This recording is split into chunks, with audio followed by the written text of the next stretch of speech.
All right, calling case 23-002749-01-FC, People of the State of Michigan versus Chavon Boone. We are here today for sentencing. Appearances, please. Good morning, Your Honor. Tina Ripley on behalf of the people, P83688. Good morning, Your Honor. Wendy Barnwell, P42505, on behalf of Ms. Chavon Boone. All right, we've got Ms. Boone before us, and Ms. Barnwell, you've had a chance to go over the pre-sentence report with your client. Are there any deletions, changes, amendments, or corrections? Nothing pointed out to me, Judge. Okay. The guidelines... Is that correct, Ms. Boone? Were there any errors in the report that you pointed out to me? Apparently not. All right. The guidelines are pegged at 144 to 240. Do either of you have any reason to disagree with that? Yes, Judge. Okay. I believe the PRVs are correct. I would focus on the OVs. All righty. As it relates to OV1, I believe it should be properly scored at 20 points. All right. Read that to me again. OV1 should be 20 points for aggravated use of a weapon. 20 points is the victim was subjected or exposed to a harmful biological substance, harmful biological device, harmful chemical substance, harmful chemical device, harmful radioactive material, harmful radioactive device, incendiary device, or explosive device. Pursuant to People v. Ball, 297 Mich. App 121 is a 2012 case. Heroin is a harmful chemical substance and it can be used as a weapon. Yeah, okay. That's obviously what happened here. So I think, Ms. Barnwell, that should have been 20 points, right? No objection to the scoring. Yeah, okay. I don't know how they missed that in a case like this, but okay, what else? That leads to OV2, which should be scored at 15 points, which is the lethal potential of the weapon possessed or used. In that they possessed or used a harmful biological substance, harmful biological device, harmful chemical Both of substance. these can be scored? Yes. There's no use note that says you can't score 2 if you score 1? Nope, you're supposed to score, so one is the use of a weapon and one is Yeah. the lethality of that Yeah. weapon. Okay, 15? Yes. All right. OV3 is properly scored at 25. I believe OV5 should be scored at 15, which is the psychological injury to members of victims' families. I don't know anything about that yet, but okay. You will hear a victim impact statement from the uncle, and I can also state in my interactions with the father, every single phone call we've had about this case, he's broken down in tears. He's had a hard time processing it. That's part of the reason why he's not here today. Okay, well, I'll reserve ruling on OV5. Go ahead. OV6 is properly scored at 25.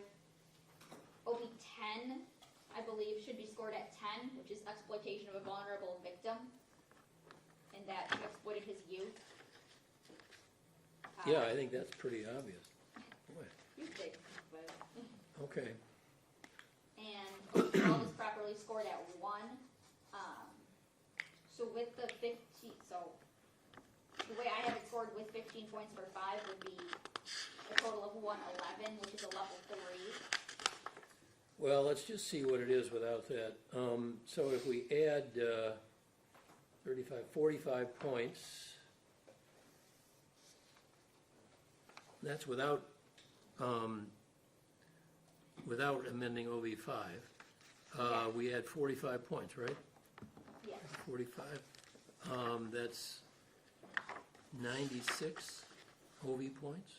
Correct, and that would still fall within the 144 to 240, but I do believe the 15 points will be appropriate. So the OV level is what with 96 points? It's still a 2. It's still a 2? Yep, the OV level for level 2 is 50 to 99. Okay. So the scoring on OV5 would put him over. Correct. Put her over, yeah. All right. So if there were 15 points on OV5 and she had over 100 OV points, that would change the range to what? It would change it to 162 to 270 slash life. Okay. And the agreed upon minimum here was 22 to 40. 22.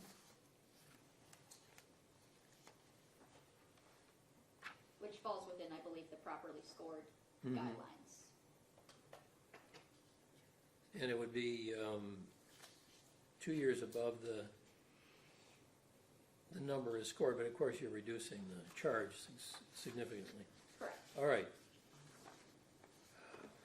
Ms. Barnwell, did you have any?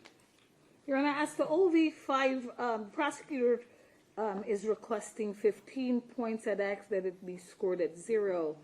Never ever have the persons that the prosecutor has identified as suffering from psychological injury. I believe the dad, Mr. Upshaw, or the uncle. You're saying it's a paternal uncle? Yes, it's All right. the father's brother is the uncle. He's here present along with Okay. other members. This will be the first time I'm seeing them appear for anything. Yeah. And Judge, that's not true. They've been here, Mr. Upshaw has been here, whether or not you've seen them or not, they have been here multiple times, even when we were at Frank Murphy. I can attest to that. I've spoken with them multiple times here. Well, there's sort of natural and probable consequences to surviving family members of a crime like this, which is of course very sad and very regrettable, is to be expected. I mean, we have to find some sort of unusual psychological impact on a family member in order to score that, but okay. And I don't want to, I don't want to commit unnecessary scoring error here. There was a sentence agreement, so Right. anyway.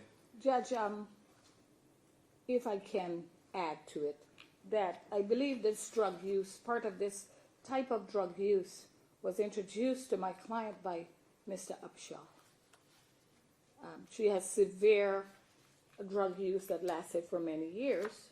Granted, it didn't start with Mr. Upshaw, but the severity of it increased. So his rights were terminated as to the other kid. 1 second.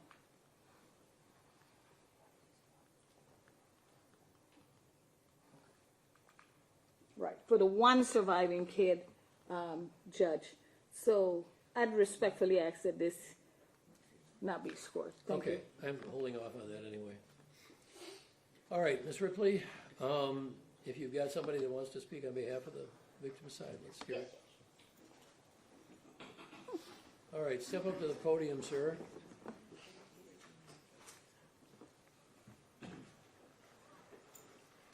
And thank you for being here. I'm sorry it had to be under these circumstances. No, right there at the podium, yeah. So, tell us your name and your relationship to the victim here, please. My name is Sylvester Martin. I'm Anthony Upshaw's junior uncle. Thank you for being here. What would you like to say? As I stand before you today, it's been 3 years since the murder of my nephew, and it's been difficult to put into words and describe the impact that this has had on my family. The life of an innocent and defensive baby has been taken away, and as parents, we are supposed to be the #1 protector of our children. For me, the future with my nephew will never be experienced. My family has been deprived of a future full of love, happiness, enjoyment, and endless opportunities. How can you define the impact of words? How can you define the impact of what's to never come? Daily, I mourn the death of my nephew, Anthony, and the future generation that will never come. To grasp the realization that Anthony will never live on earth again is painful, heartbreaking, and beyond my comprehension. There are more victims in this case. You have the deceased, my nephew, his brothers, his father, uncles, aunties, grandparents, and more that did not deserve this pain. There is more loss in this case besides the death of my nephew. His brothers lost a brother, a mother, a father, and so much more. Behind this incident, my brother Anthony has not been the same. He hasn't been able to see his other son, and every time my brother sees our sister's son, he's heartbroken because, he's heartbroken because Anthony Jr. and my sister's son look so much alike. And every time he see him, he's reminded that he'll never see his son again.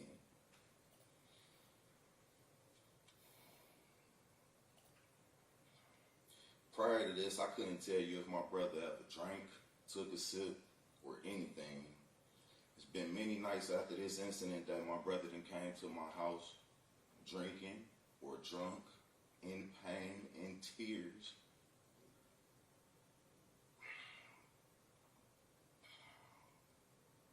I say that to say that every day is no longer the same for any of us.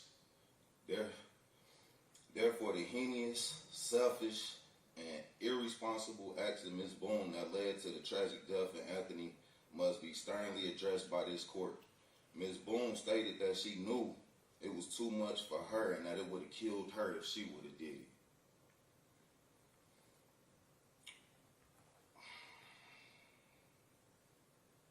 Only a monster will still proceed to give it to their child after knowing that. Her actions, excuse me.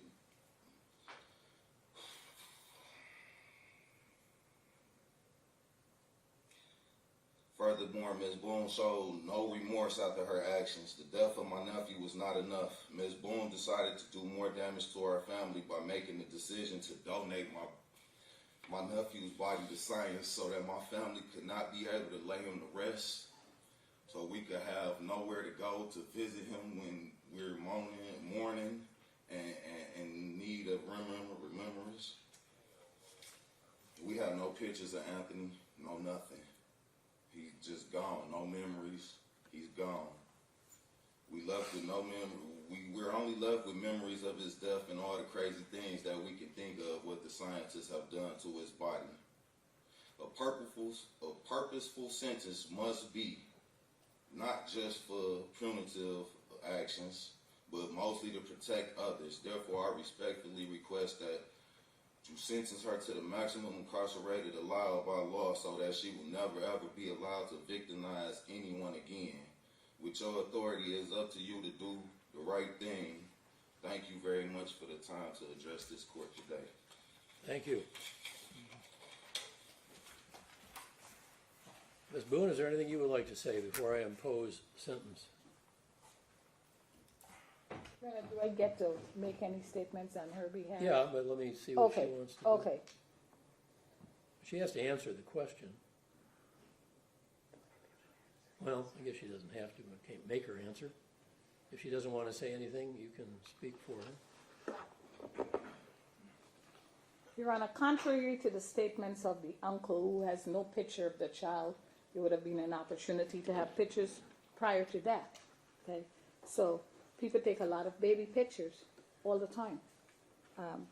But that's beside the point. An autopsy was necessitated by the medical examiner's office.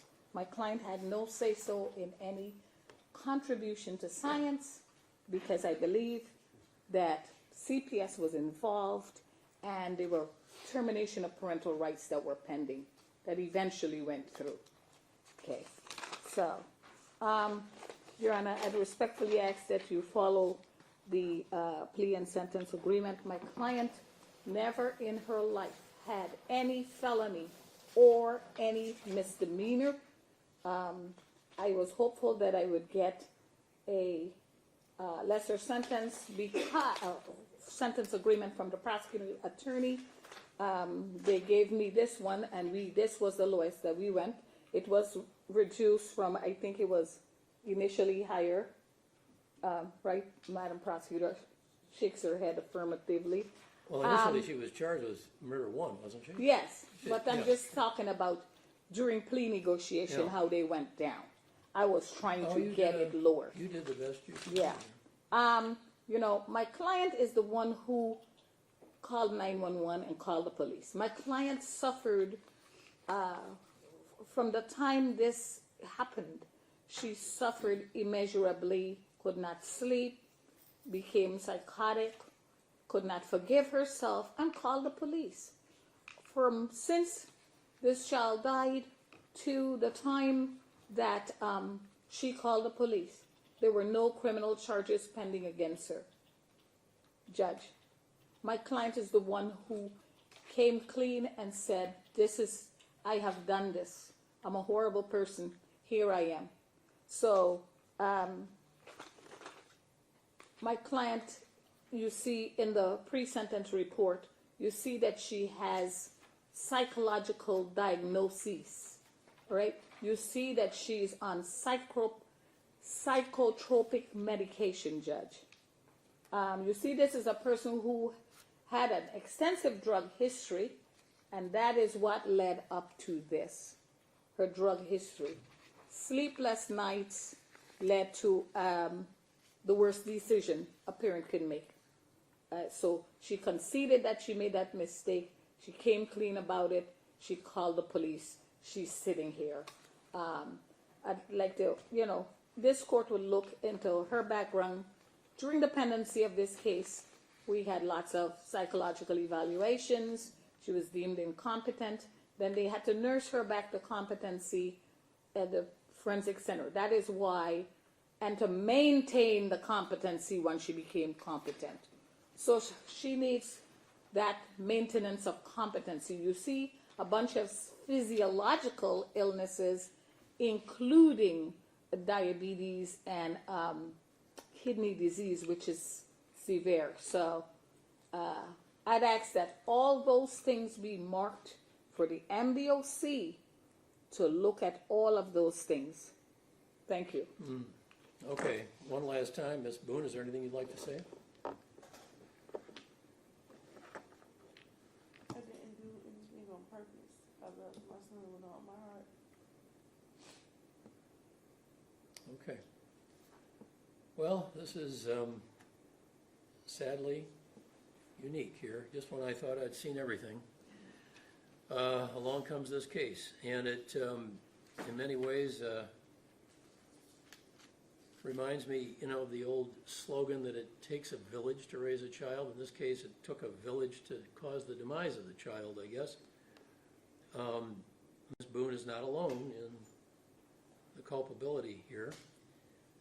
But anyway, as a result of your plea of guilty and conviction to the crime of second-degree murder, you're remanded to the custody of the Michigan Department of Corrections for a prison term of no less than 22 years and no more than 40 years. You will get 830 days credit against 830 days credit. What did I say? I thought you said 300. I thought I said 800. Okay, sorry about that. 830 days credit. You have a right, Ms. Boone, to ask the Michigan Court of Appeals to review your plea and sentence in this case. They don't have to, but you can ask. And if you're unable to afford a lawyer will be appointed for you at public expense, and the lawyer will be provided with a copy of a transcript of today's proceedings and anything else out of the court file that the lawyer may need in order to manage your appeal. You're going to get a form to sign, which by signing, you acknowledge the appeal rights that I just gave you, and then it's a copy of that form that must be filed with the clerk of the court within 42 days of today's date if you intend to appeal and ask for a court-assigned attorney. All right, Ms. Boone, fare thee well. Thank you, Judge. He's giving you that piece of paper that you... Judge, were you scoring OB5 at all? I'm leaving it the way it was Okay. in the brief. There's nothing on the record to support an increase in that score. All right,